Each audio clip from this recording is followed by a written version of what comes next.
সুধী দর্শক, আজ যাচ্ছি সাগর পাড়ে।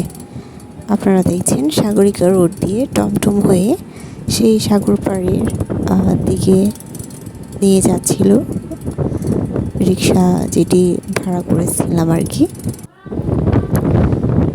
এত সুন্দর আকাশ ছিল, প্রকৃতি অনেক দেখতে ভালো লাগছিল।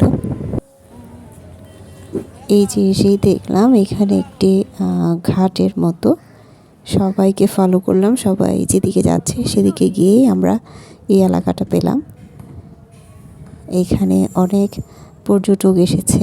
এত সুন্দর চট্টগ্রাম শহরের কাছে যে এলাকা আছে, দেখে অনেক বেশি ভালো লাগলো। একদম কক্সবাজার সমুদ্র সৈকতের মতো একটা বীচ পেলাম। দুপুরবেলা অনেক সুন্দর সময় কেটেছে। আপনারা চাইলে আপনারাও চলে যেতে পারেন এই সাগরপাড় এলাকায় এবং বিকেলে খুব সুন্দর মুহূর্ত কাটিয়ে আসতে পারেন। ধন্যবাদ সবাইকে আমার সাথে থাকার জন্য।